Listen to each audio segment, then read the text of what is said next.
లో చివరి ఏడాది జరిగింది. లాస్ట్ ఇయర్ ఫెయిల్ అయ్యాడు జగన్. అదే జగన్కి బాగా దెబ్బ కొట్టి బ్రోకర్లు తీసుకెళ్ళి ఇవ్వడం ప్రారంభించారు. అది మైనస్ అయింది. అంటే రైతు భరోసా కేంద్రాల కంటే కూడా బ్రోకర్ల ద్వారా ధాన్యం వెళ్ళడం జరిగింది. బ్రోకర్ ఎప్పుడైతే వస్తాడో ఇష్టం వచ్చినట్టు దోచుకుంటాడు. యాక్చువల్గా ఇప్పుడు ఎంత రావాలంటే 2300 రూపాయలు రావాలి క్వింటాకి. 2300 రావాలి. రావాల్సినటువంటి సందర్భంలో అక్కడ ఏం జరుగుతున్నది? మెయిన్ ప్రభుత్వానికి చిత్తశుద్ధి ఉంది. ఏంటది? డబ్బులు పర్ఫెక్ట్గా జగన్ చెయ్యలేని ఫెయిల్యూర్ని వీళ్ళు సక్సెస్ చేద్దాం అనుకున్నారు. ఆ విషయంలో చంద్రబాబు గారి చిత్తశుద్ధిని నేను శంకించాను. ఎందుకంటే కరెక్ట్గా నాదెళ్ల మనోహర్ గారు ఫాలోఅప్ చేస్తున్నారు.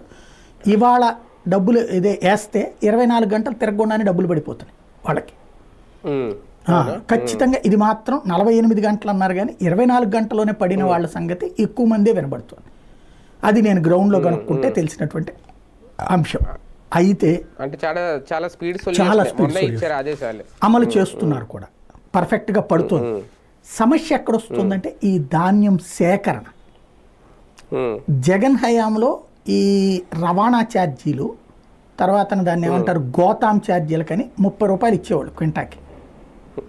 ఇప్పుడు వీళ్ళు దాంట్లో ఇంకో 20 పెంచి 50 రూపాయలు ఇస్తున్నారు.